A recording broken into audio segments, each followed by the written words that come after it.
I did a little bit of research on you, Okay. but if you could go back to square one, where you were born, and a bit about the parents. See, I was born in Karachi Okay. and raised in Karachi to an extent. Went to school and college here in the university.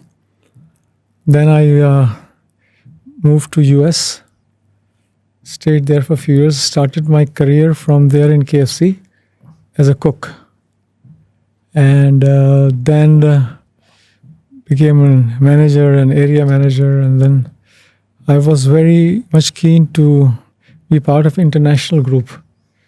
So I was then transferred to international and Caribbean region Right. Okay. as the head of English-speaking islands, to Barbados, Cayman Islands, Bahamas, St. Vincent, St. Lucia, Antigua, Curacao. These were all directly reporting to me. They were all franchise markets, but they were all reporting to me. From there, my CEO of or president of international, we were having this annual convention in Jamaica, and he came to me and he said, "Rafiq, I want you to go to Middle East." I said, "Middle East? Why?"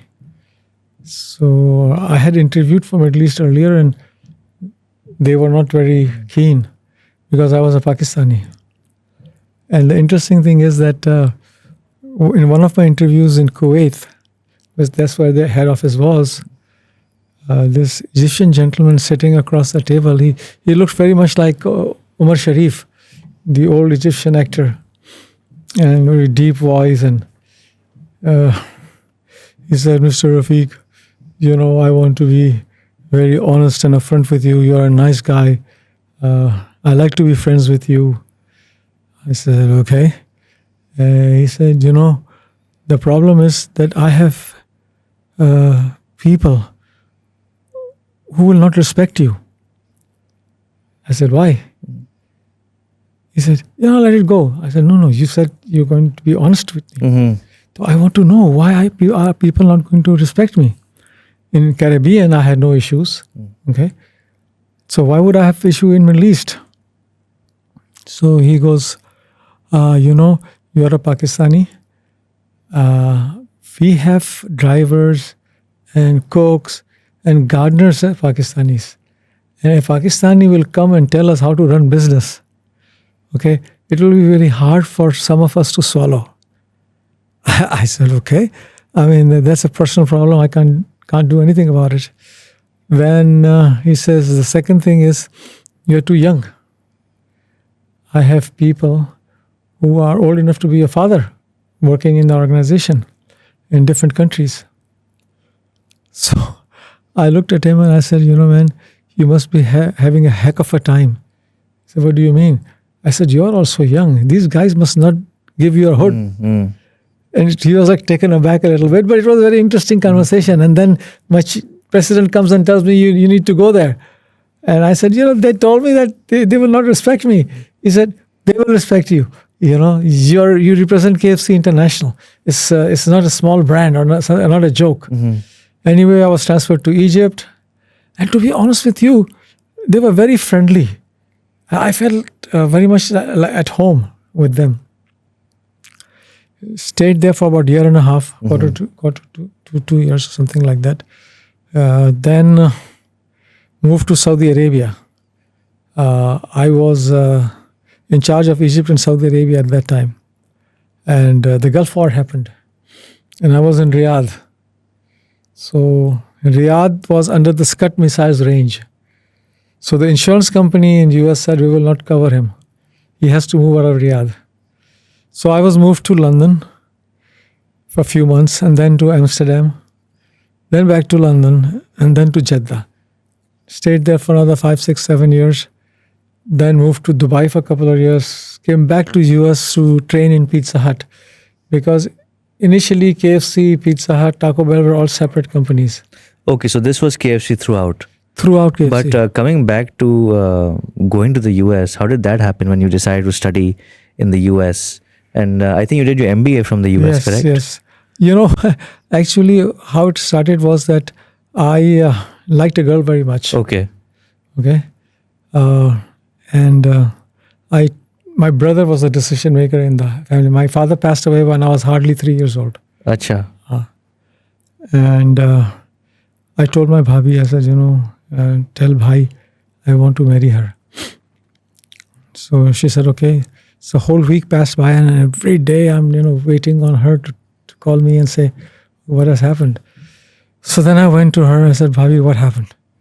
She said, her father and your brother had arguments sometimes back, God knows how many years back. And your brother says, no way. I said, I want to get married. It's my life. Why would my brother make a decision on that? Who I should marry or not? And then it was a family business. And I said, if I stay in the family business, I'm just the youngest. So you had a family business? Yeah. Which was? Textile. Achha, We have a textile mill. Rangoon was basically present Burma, right? Rangoon is a city in Burma, which is now Myanmar. Right. And Rangoon is called Yangon Okay. because they have changed names. Okay. Like Ceylon became Sri Lanka. So you had some roots Oh, yeah. My family all came Burma. from there. Huh? Okay. That's how we were called Rangoonwala. Because a lot of people don't know the British also controlled Burma. That's exactly right. And that was also common for, I think it was a fruit basket of the world back then. Yeah, and Burma, small country but full of minerals and precious earth and fertile land. And people were very nice also. That I don't know, that this General Navin came over. He implemented martial law and he nationalized everything that the foreigners owned. And the people who are multimillionaires in the morning were paupers at night. So it was a mass destruction. And lots of people moved out of there. I still have the grave of my father, my sister, my uncle. I have a lot of roots in Burma. Right. A lot of Maimans, I think, have come from there. Yeah, have migrated Maimans, from there. Surtis, these two communities have come to Pakistan mainly. Right. Okay, so this girl, then that was a challenging situation that didn't go through. So I decided I don't want to be part of family business. Right. And the only way I can do things that I want to do is to just get away from family. Okay, so that's how this idea of US came into mind. To have your own identity and freedom. Right. Okay. To make my own decisions. Right. And my choice. Right. So you wanted to go and stand on your own 2 feet. That's essentially. The bottom line, yeah. So when I went there and I took a job and I told my family, so I was told, लोग हमारे पास नौकरी करते हैं, तो वहाँ जाके नौकरी कर रहा है. Right. You have shamed the family and this and that. But I think then they came to grips with it. Right. No, I think if you're an entrepreneur or a professional, you both have to work hard. Doesn't matter if you are working for yourself or for a Yeah, but the old school of thought, like हमारा बच्चा कैसे नौकरी करेगा. हाँ. So that is a Maiman school of thought, right? Thela ho to apnao. That philosophy. Okay, so then your MBA how was that experience? That was great. Yeah. And the company sponsored it and paid for it. Okay. I want to say one thing that our local companies need to understand, that you need to invest in your people. Okay? If you want them to stick around, if you want them to give you their best, then train them, groom them. I just give you an example. When I was again in KFC in Pakistan, we had this school program, and we had this committee of school principals, and I used to talk to them that what should we do to help the teachers train. Okay, you'll be shocked that some of those teachers that I saw their feedback forms were teaching for last 10 years and never attended a course. Okay, so I told my principals, and one of them said, if we train her, she'll go somewhere else. Bhag jayenge. I said, if you all train them, you all will benefit. So you won't have to worry about it. Right, right. Because if the teacher from this school leaves and comes to you, she's trained. And if somebody leaves you and go to their school, they will get a trained teacher also. So, I mean, it's a win-win situation. But I don't know. We are not very keen in investing in our people. This is what especially American companies do. And also the Western, European companies. They invest a lot in their people. I mean, to be honest with you, I was sent to Canada, to Australia, to Singapore several times to attend courses. I mean, to UK, I remember I was sent in to a course for like 10 days. It was effective communication, writing, written and verbal, So, I mean, they do invest a lot in people, and I'm very thankful to PepsiCo International, who's at that time we were part of, and KFC was also part of. That they looked really well after us. See, this level of grooming happens when you go through a structured system. You go in and you come out when you're working as a professional. You spoke of the philosophy of having your own business. That may not groom you like that. The SAT may not groom, because they're not going through the system. See, the old SATs, I can understand. Right. Okay. And to some extent, they're justified in their ways because that's how it worked for them. Okay. So there's nothing right or wrong. They are right in their place. I mean, but think about the young generation who is taking over now gradually. They need to understand the importance of grooming and training people. Okay. So if they won't understand this, then it will never happen. Right. Absolutely. So MBA was sponsored. This was sponsored by KFC? KFC. Really? Yeah, USA. Okay. And you were working in the kitchen over there at that time? No, I was area manager at that time. You started off as an area manager? No, I started off as a cook. Right from the scratch? Right from the scratch. Amazing. Okay. And then I became a store manager, and then area manager or multiple unit manager. And which city was this in? Houston. Okay. Sahi hai, okay. And KFC was fairly established back then. This time, right? Yes. Okay, sahi hai. But the international community was very small. Right. One interesting thing happened that when I went to Louisville, at that time in Louisville, Kentucky, we had our head office.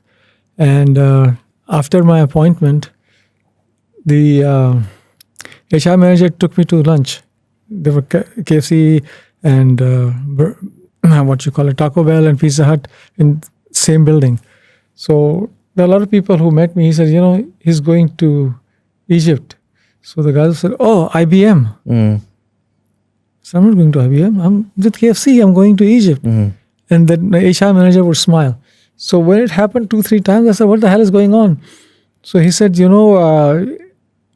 IBM, Egypt is known as IBM. I said, but why?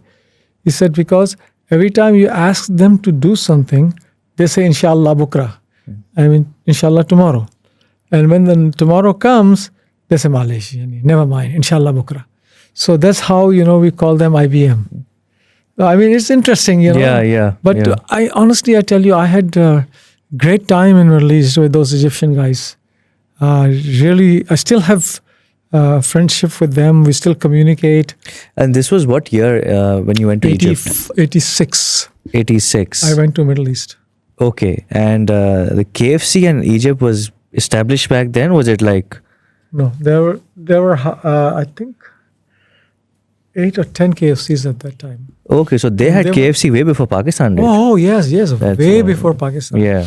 And they had KFCs in Kuwait, in Bahrain, Oman, Qatar, all those places. And we had like 50, 60 KFCs when I joined. And when I left, we had close to 150 KFCs at that time. And, right.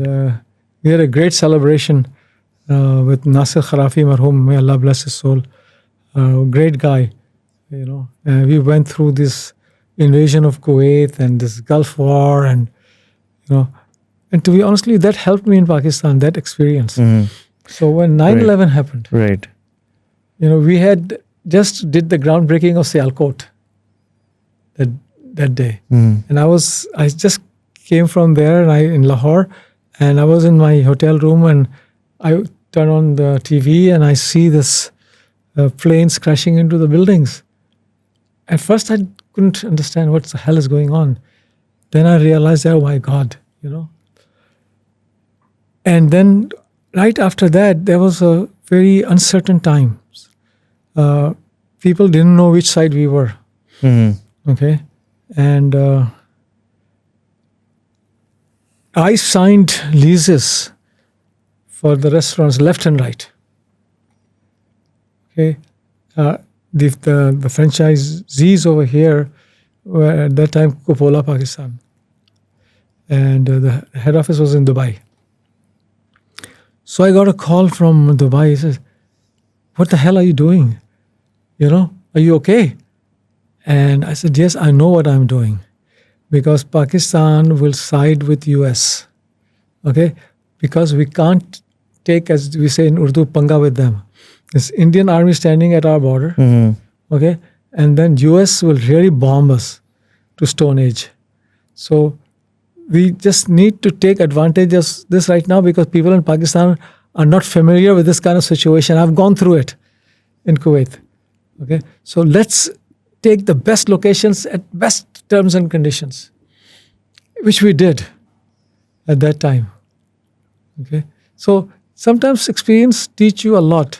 You didn't feel the general public would retaliate against an American brand? Because I think it happened with McDonald's, right? It happened. But the thing is that, I think our people are a little misled. We are very emotional people. The Pakistanis are.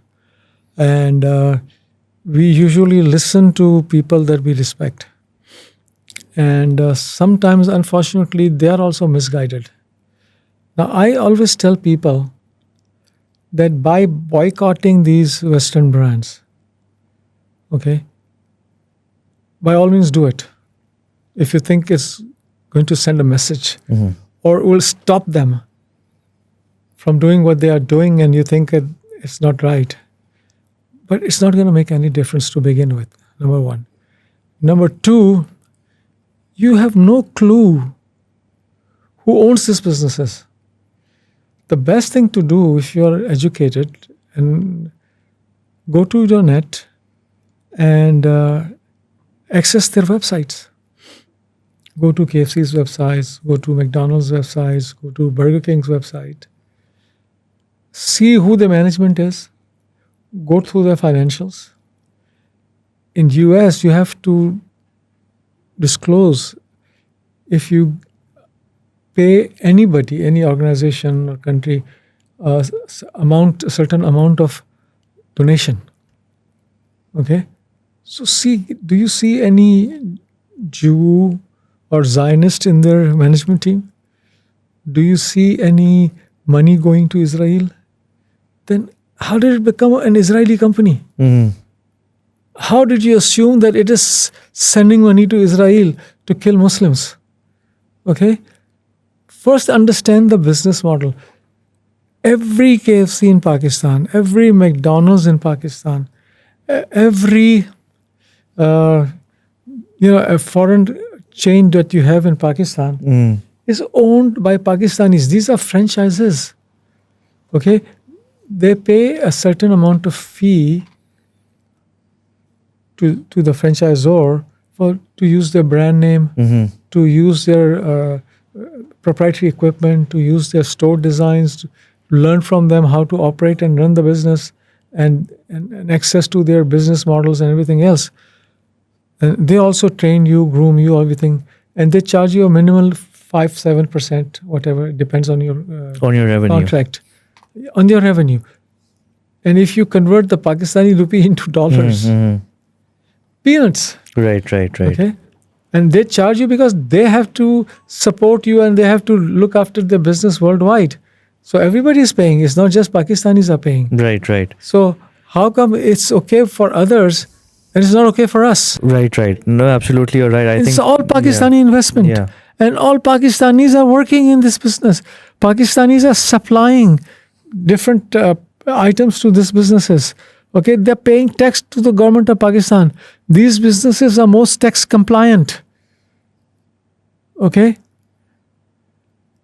and I don't understand. I mean, by sabotaging a restaurant, by harassing the customers, by terrorizing their employees, by burning them down, okay, sending wrong message across the globe. People think that we are all maniacs and terrorists. And this is what the enemies of Pakistan and Muslims want. Yeah, it's going to prevent future brands from perhaps entering the region. So then you finally decided to go to Egypt.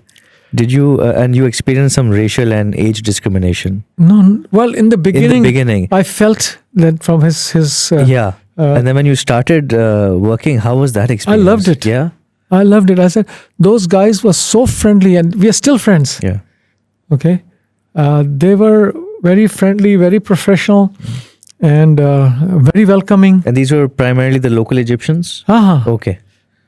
And I mean, I had a great experience in Middle East, to be honest. And was IBM part true? Did you feel that was... To an extent, To an extent, yeah? Yeah, to an extent, yes. But no place is perfect. Right. I mean, like the traffic is as chaotic as we have in Karachi. Okay? I used to say, if they would speak Urdu, you can't tell if they're Egyptians They or look a Pakistan. lot like... I think culturally also they're a bit like Pakistan. Yeah. Yeah. They have a lot of respect for their elders. They love their families. They love going out and eating out. And, they're very friendly people. Did you get a chance to be a tourist in Egypt and see... Yeah, since I was driving there, so driving to Alexandria was not a big deal because we had restaurants there. So, but we went to Marsa Matruh and Siwa, which is close to Libyan border. And but I missed Luxor and Aswan because they're in totally different directions and very far. But pyramids was right there. Like when the store at Al Haram, we used to call it Haram Street, was 5 minutes drive from pyramids. Okay. So Amazing. I got a lot of chances to see those places as well. But good place, good people. And then you went, so after the Arab world, you went back to the US? And then came Pizza back Hut. to Dubai. Came back to Dubai, okay. Yeah, for 2 years. For Pizza Hut or KFC? No, when I came back to Dubai, I was working for the franchisees. I looked after KFC, Hardee's, Pizza Hut. They had their own local concept called Americana Chicken Tikka. Okay. So I looked after those 4 or 5 concepts. Okay, in the UAE. Yeah, and then after 2 years of my stay there, I moved to Pakistan end of 99. Okay. So how was the experience in the Arab world compared to the experience in the US in terms of working and leadership? These are 2 different cultures, 2 different sets of people, 2 totally different exposures. The system is different, and they both have their pros and cons. I enjoyed working in Middle East as much as I did in US. US is very much more structured. Okay, in Middle East, it's more of a friendly and laid-back environment. But now, they have changed quite a bit. But do you think these brands, when they enter these new regions, they're able to adapt locally, like KFC? And, we were allowed to have a couple of menu items. Like for example, I introduced Arabian rice over there in Middle East. Really? Yeah, which KFC in Pakistan also. It did years ago. Yeah, that was a very good product. Yeah, I introduced that over here. Okay, and then we did Al-Baik has this garlic mayo sauce called tomiya. So I did tomiya in KFC as well. In Dubai. In throughout Middle East. Okay. I haven't tried that over there. We in Pakistan we did it for a very short time. I wish we had it here. Yeah, but again, like for example, barbecue flavor. Yeah. A lot of people don't understand barbecue flavor. Yeah. Okay. Like gradually things are changing. I remember when I wanted to open a coffee shop. Indulge was my brainchild. Right. We'll come to that. Yeah. Yeah. Yeah. And I had hard time explaining to people why coffee shop. People used to say, "Pagal ho gaya yaar, coffee kaun peeta Pakistan mein?" It's too hot. We're chai drinking nation. That's the first. So I mean, but again, the thing is, that every place has its own pros and cons. And to be honest with you, I had a lot of challenges in Pakistan, but I have enjoyed working here. So what was the motive of coming back? Was it family? Was it professional? Was it personal? My mom was quite old, and she's once, यार ये mothers हमारी जो ना blackmail बहुत करती हैं. She once told me, बेटा, if I pass away, कौन मेरे जनाजे को कंधा देगा? And I was like, what are you talking about? You know, नहीं तो तुम आ जाओ और ये and that, and then the KFC in Pakistan was in trouble, and the franchisees at time was a Belgian group called Artel. Artel wanted to shut it down, and one of the guys who came to visit me from Pakistan offered me a job, and he says, "Why don't you come to Pakistan?" And I said, "What for, yaar?" And he goes, "Look, Pakistan has done so much for you. Today your identity is Pakistan. Do something for Pakistan. Give something back." That hit me too, to be honest with you. And I said, "Yeah, I mean, okay, I'll go and try. And I'll give my best. If it works out, great. It will save a lot of jobs. I'll rather create a lot of jobs as well." And because the international community of these food brands is very small, and they talk to each other.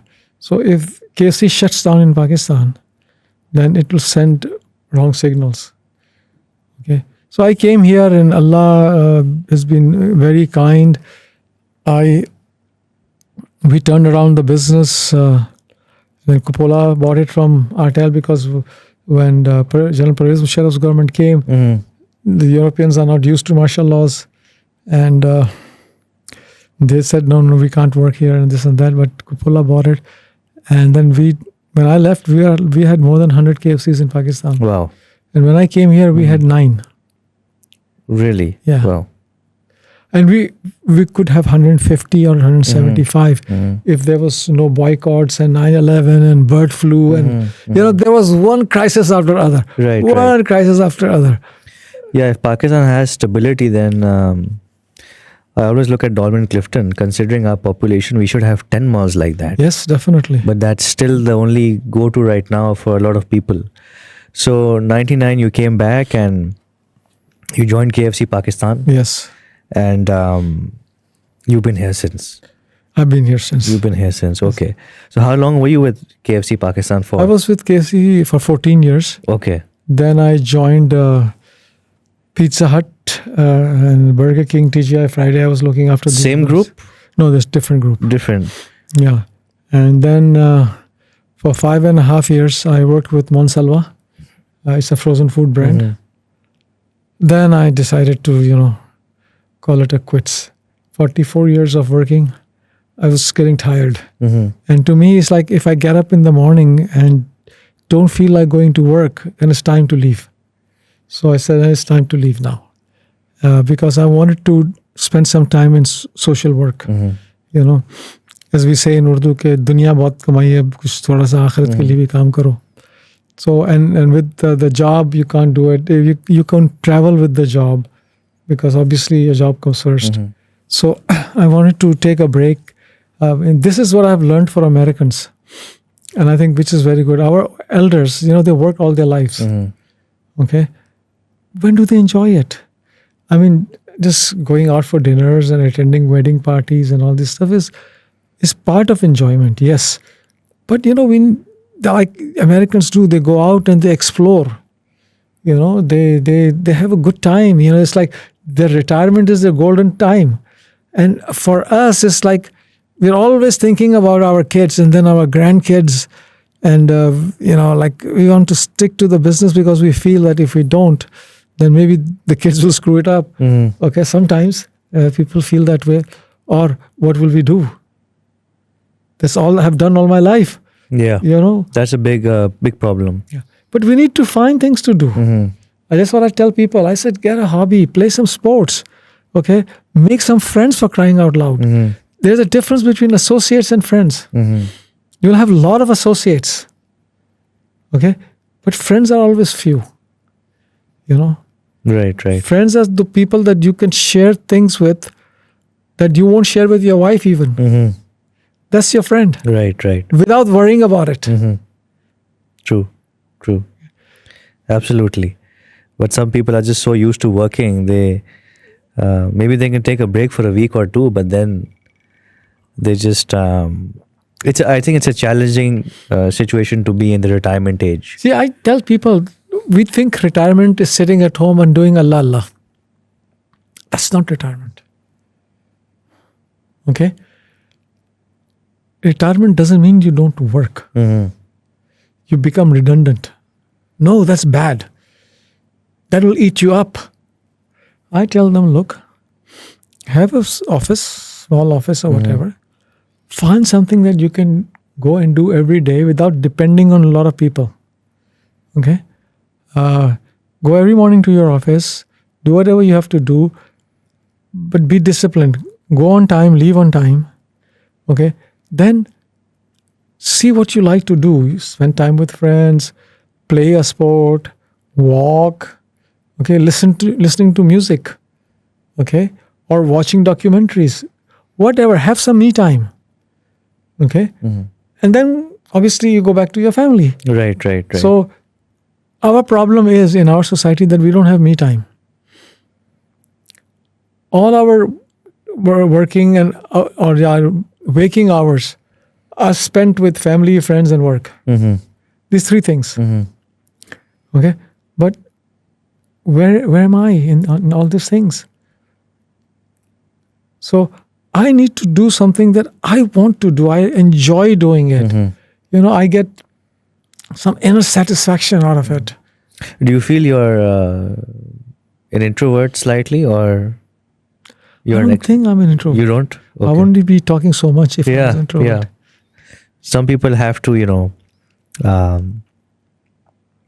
some introverts get used to they're living in an extrovert's world, so they have to polish their skills.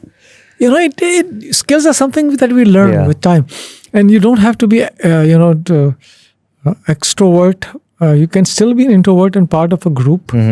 Okay, and people do understand, and they try to get you out of that shell. Right. Also, but people do understand it.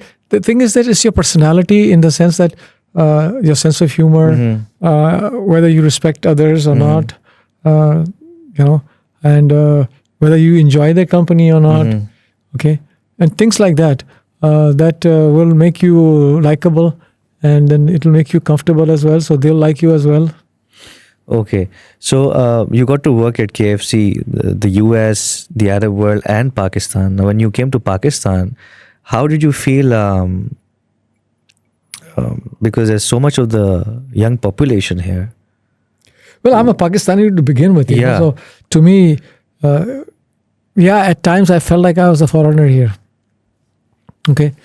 I remember, my colleagues in KFC during the early times used to tell me, "Sir, hum log jo na, we used to have bet among ourselves." Okay, really? Is that the bet was that how long would you last? Some of us said 6 months, some said 3 months, but the maximum you had was 1 year. So, but one thing I had made up my mind about is that I will give my best. I will try to turn around KFC in Pakistan, and then if I have to go somewhere else, How did you do that? I mean, what critical decisions did you make that resulted in the... Okay, I was, as I said, very reluctant in the beginning, although there was a lot of blackmailing going on from my mom. I told the gentleman who was responsible for KFC, he lived in Europe, but he used to travel to Pakistan a lot, that I want to meet the team. Okay, I met the team, and I felt like, if they get a good leadership, good guidance, they can do it. 1 or 2 exceptions. And I went to some stores, checked it out, what was going on, and I said, okay, then I'll take it. And so I worked with my team. I used, when I was in KFC, somebody would be out of country, I think almost every month for learning. Okay, even before I opened Indulge and Casa, I sent the gentleman I picked to be in charge of those brands to Dubai. I said, go and see. And I gave them the names of the retail shops also, and I spent a day or so with them as well. And I said, look how they are doing it. You know, and if they can do it, and these are all Indian, Pakistanis, Egyptians, and Tunisians, and Moroccan guys and girls, why can't we do it in Pakistan? And Indulge was your first entrepreneurial venture. Kind of, yes. And which year? Because I remember I had been to Indulge at Park Towers. That was the first one. Acha, you had multiple branches? Yeah. We had one in Ittihad, one in Millennium Mall, then in Lahore. Really? Okay. And this was probably early 2000s? Maybe 2002 or 1? 2003 or 4, because it was after 9/11. And it was a very iconic brand back then. A lot of people, they remember that brand even to this day. Because I think there was Shisha. Yeah, I tell you something. That Shisha was my USP. Because in Pakistan, I saw people like Shisha. So in Middle East, everybody smokes Shisha.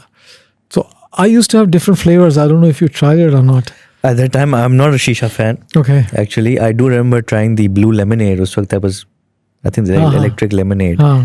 So we would go for that. Okay. It was a good place to relax and just chill. Park Towers, I think, was also a very good place, great location. I think what's happened is sad now. Yeah. But so that was your first brand in a sense. Yeah. And there was a lot of learning going on. So when we opened, people came, they appreciated the decor and the ambience and everything. And then they say, yeah, okay, very nice, thank you. And when the customer starts coming in, so I would go and spend my lunchtime there down because my office was upstairs. And people would ask, when they will get the menu, yaar khane mein kya hai? Yaar khane mein kya hai? So I thought ki ye khali coffee se kaam nahi chalega. People want something to eat. I saw people walking away because khane mein kuch nahi hai. So then we started some burgers and stuff like that. It was a very good learning experience. But food business is 24/7 business.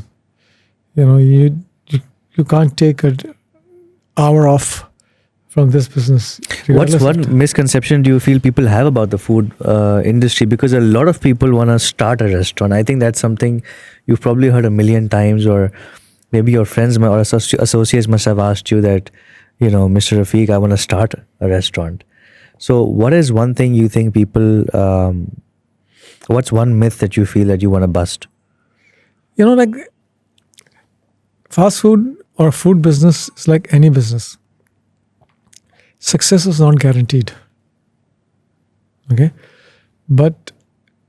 And especially if you're going to leave it to your employees, if you have this new brand, and if you don't spend time in the business, then it is bound to fail to a great extent. If you had an international franchise, that's the advantage of having an international franchise, that they give you the entire system, they give you training and all this stuff.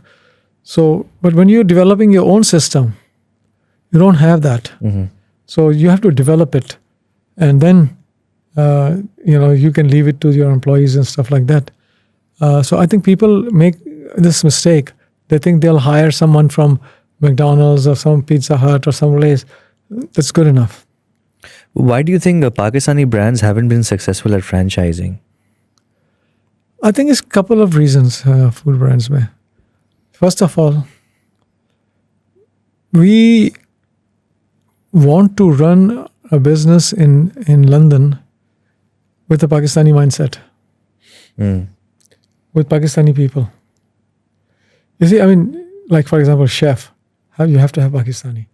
because it's not easy to find. Although, I mean, there are a lot of Indians and Pakistanis and Bangladeshis there. But obviously, in the beginning, you want to make sure that it's done the way you do it all the time, and that's your claim to fame. But everybody else is also Pakistani. Your marketing manager is Pakistani. Your general manager is Pakistani. So, I mean, when they do marketing from Pakistani perspective. And then when you go abroad, I mean, you need to have a big heart. You have to spend a lot of money also, especially in the beginning. But I think in some cases, we don't want to do that. The brands who have done what is required are successful, but they're not food brands, unfortunately. What's your go-to fast food brand here, Pakistani fast food brand, that you feel is standardized strategically in terms of branding and consistent? See, consistency is still a big problem. Again, it's because of the people and the system itself. There's some good brands that can grow, but the thing is that you need to find a niche. Okay? I think these brands have not found the niche. I'm talking about fast food now, not casual dining and upscale or whatever. Okay? For example, if you talk about McDonald's, their Big Mac is their USP. That's the bestseller? That's the bestseller, and McDonald's is known for its Big Mac. KFC is known for, in Pakistan at least, is Zinger. In worldwide, it's known for its original recipe. Okay? And so is Pizza Hut known for its stuffed crust pizza. Okay? So there are a lot of brands that are known for a certain product that they would call that's a superstar. These Pakistani fast food brands don't have a superstar. They don't, yeah. They are Me Too brands, most of them are, with due respect. Right. Okay? And I don't see that will or wish to change either. Innovation is lacking. Right. I remember Pizza Hut used to be a very good quality place in the 90s in Pakistan. They had this big branch at Boat. Did you ever get to visit that branch? Which in one? the 90s at Boat Basin Pizza Hut? Yeah, I know. People used to call Manzar Riaz. He was one of the owners for a seat. And Really, yeah. There was always a waiting. And it was a big branch. And then that one became time, Marcel's. it was the highest selling item in the world, selling restaurant in the world. Really? At one time. Pizza Hut Karachi, wow. Not sure what happened exactly, but... I tell you one thing, Bilal. Pizza Hut is I worked with them for a year and a half, 2 years, and then I left them. Whenever I go and talk to colleges and universities, to especially MBA students, I tell them, do a case study on Pizza Hut or MCR brands. Do a case study. It's so much learning. There's so much learning how good and great brands got compromised. Right. So is Pizza Hut's compromised globally? No. Just in Pakistan. Apparently they're going to relaunch soon. I think they have opened one shop in Lahore. Right. But I don't know if they've opened any more or not. But it's a shame. It's such a good brand. I think the quality of cheese also dropped. The ingredients changed. It just the same taste wasn't there anymore. No, it's not more because this was the byproduct of bigger things. Okay, so there were a lot of things in Pizza Hut that was happening at that time, and I said, "This is not my cup of tea. I can't be a part of this whole thing." What do you think of fast food? Not being very healthy. What's your take on that? And how have you managed to keep yourself so fit working in the fast food industry all your life? I tell you something. It's also a misnomer that fast food is not healthy. Is nihari healthy? Korma healthy? With this 2-inch thick layer of ghee, tail, if you look at our diet, I mean, fast food is healthy food. I'll tell you that. Okay. It's just that in the West, they have a different cuisine. Their palate is different. So they call it junk food or fast food or whatever they want to call it. But in Pakistan, fast food is a healthy food. Compared to our other Our own indulgences. dishes, yeah. Okay. And obviously the ingredients are fresh. It's And good quality. good quality as well as Very standardized. hygienic. Right. Kebabjis, I think, has really at least tried to take over the fried chicken market. I don't think Did you ever get to try do it? I've tried it.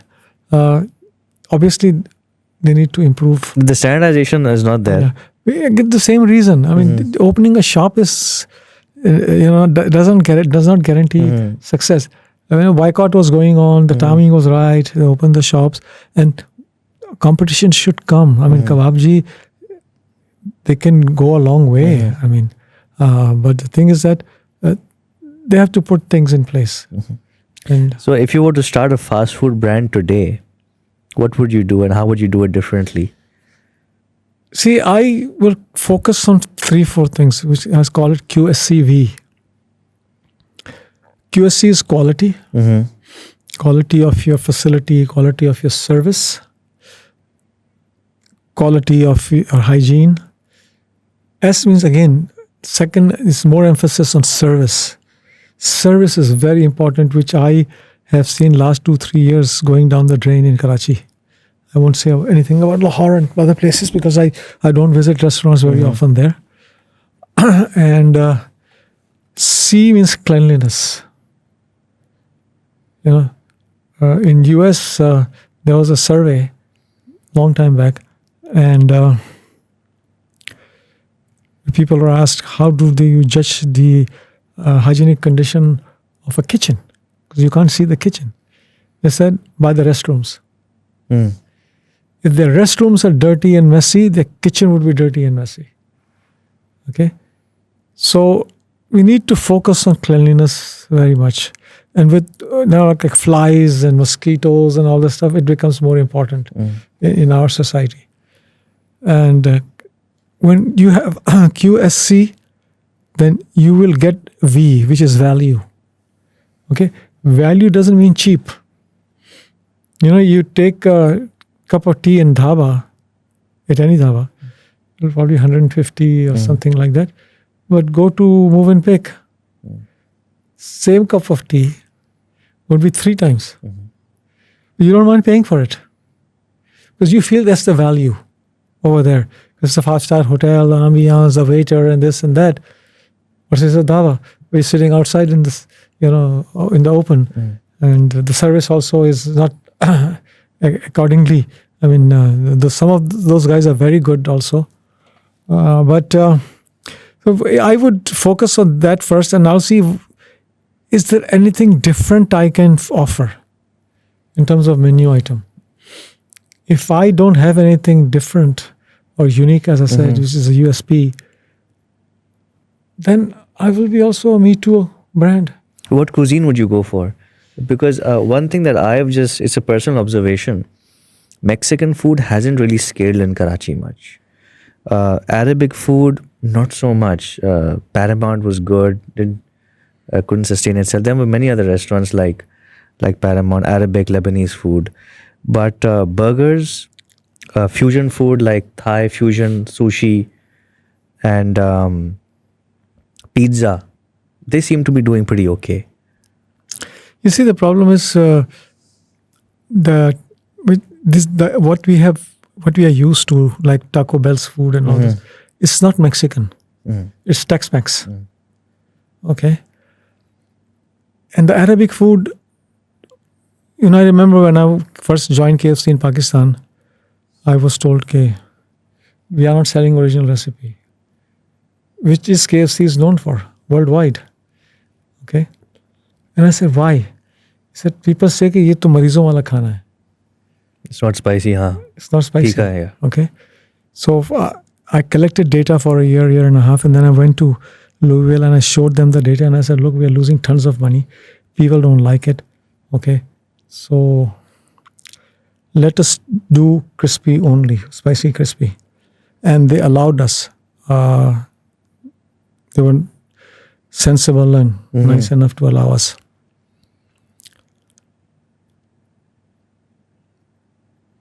Arabic food also is like blend food for us. The Tex-Mex is the same way. That's why it has not taken off. And that decision of yours, I think, was critical in turning KFC around, switching to getting rid of the original recipe. We would hardly sell any. Yeah. So what's the use? Because you have to have different equipment, different seasonings and all kind of stuff. And you can't hold the chicken more than 1.5 hours after it's cooked. Yeah, it gets soggy. So you have to throw it away. It's such the standard. Yeah. What do fast food restaurants do with all the leftover food? See, I mean, I tried to give it to some, madrasas and stuff like that. I think Robin Hood is an organization that does it. They pick up the food and then they give it to the needy, all that. But most of the time it's thrown away because it's risky to an extent. So there's a lot of wastage. No, besides wastage, because the food is sensitive to temperature. If it's not kept under a certain temperature, like with chicken, you can get salmonella, okay, which can be life-threatening. Fish is, like seafood is very dangerous. So because of those reasons, people throw it away rather than giving it to somebody else. Okay, all right. Then you went to finally Mon Salva. After To Burger King and Pizza Hut. Right. From KFC. Burger King and Pizza Hut, and that was owned by the same party? Yeah. Burger King, Pizza Hut and TGIF Fridays. Okay, how was Same your experience over there? It was good. I enjoyed working with the people there, but there were certain things and practices that made me very Different culture, okay. That made me very uncomfortable. Okay, Burger King I think is no longer here. None of them is. Yes, TGI Fridays. I remember they had come years ago in the 90s at Park Towers. Yeah, the Artel brought it. Rather, Coppola brought it. Okay, and I was the one who shut it down. Okay, because I flew to Dallas and I was talking about the same thing. Let us localize some products. Was it not doing well? No. See, there are more than one thing. Sometimes people are responsible for destroying a business. And I can give a lot of examples. Number one is their incompetency. Number two is their integrity.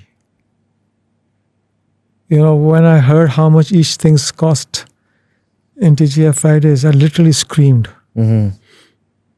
Okay, how can this business make money? Okay, because you will be obviously amortizing that investment for a long period of time. But still, and then, purchasing is the key. And then comes sales and other things. So typically, what would a margin be for an average person who wants to know if a Zinger burger is costing someone? Very difficult to say, but it can be between, let's say, net margin could be between 10 and 15%. Net profit. Yeah. So if a Zinger burger is costing 100 rupees, it's sold at 2x, like 200 rupees? Is it sold at 300 rupees? No, it doesn't work that way. What we do is we take a food cost and paper cost. Okay. And then we add royalty. Okay. Which is 5-7%. Depending. Right. Maybe somebody has more or less. And after that, what happens is that you see, what is the standard food cost that you want to do? Because you have other costs also, not just the food and paper cost. 42%, 44%, 36%, 30%. And then you base your price on that. Okay. So it's not like 1 multiplied by 2 is the price. Right. Okay, fast food I'm sure has lower margins compared to casual dining. See, fast food is a game of volume, not percentage. Right. It's penny profit. Right. Higher the volume, more money you make. Right. Okay, great. You have one message for the youth of Pakistan? Because you work with so many young people and the fast food industry hires so many young people. See, Pakistani youth have a lot of talent. But unfortunately, over the last 10 to 15 years, I've seen that people, especially MBAs, want to start at the top things don't work that way.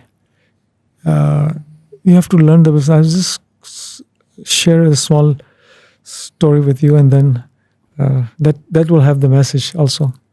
Wayne Calloway was the late Wayne Calloway. He was the chairman of PepsiCo, entire PepsiCo empire. He was invited in at a Ivy League school. I think they were the MBA graduates or whatever. And after his speech, people said, one of the guys stood up and said, "How much do I worth to you?" He says, "Nothing." "What do you mean? I've spent so many years, thousands of dollars, and I'm worth nothing to you?" He says, "No, you're worth nothing to me." So, everybody was like gasping for the wind. The parents were sitting there also. What the hell is this guy talking about? And then he goes, "You know why you are not worth anything to me?" So the young man said, "Why?" He said, "Because you don't have MBR." He says, "What the hell is MBR? Where can I get this degree from?" He said, "MBR is Masters in Business Realities. Unless and until you have MBR, your MBA is worth nothing. But if you have MBR with MBA, you are worth in gold." So that's my message. Learn the business, yeah. Don't want, because you did an MBA, it doesn't mean that you will go straight to a nice office with a coffee boy and a nice car and membership at the club and travel expense and all that stuff. No. I used to interview a lot of people, and that would be the question. Instead of, what is the future you see for this business? Where do you want to take this business to? What role do you see me playing in this business? Okay? How can I add value to your business? They were not interested in that. It was all about them, what they can take from the business. Benefits. Right. Okay, they haven't worked even a minute. And they want all kind of benefits in the world. It doesn't work that way. And secondly, there is no shame in working. If you're working honestly and you're working with integrity, there's no shame. And there's no need to become rich overnight. Okay? If you are talented, money will come after you. Companies will come after you. And they will offer you good jobs, because you can't hide talented people. And you think the fast food industry is a good place to have somebody start their career in? You can start anywhere. But one last thing I want to say, which I say to a lot of students: respect your parents. Respect your parents. Because it's because of them you are here today. Even if you become successful in life, and if your parents' blessings are not with you, it's all temporary. Okay? And if your parents' blessings are with you, you will succeed in life. It's a guarantee. Inshallah. And if you work hard and you are talented, obviously these things have to be there. But if you don't have your parents' blessings, I don't care who you are and what kind of genius you are, it's all temporary. Thank you so much for my pleasure for coming and giving your valuable insights. Thank you, and I hope I was of some value. No, inshallah.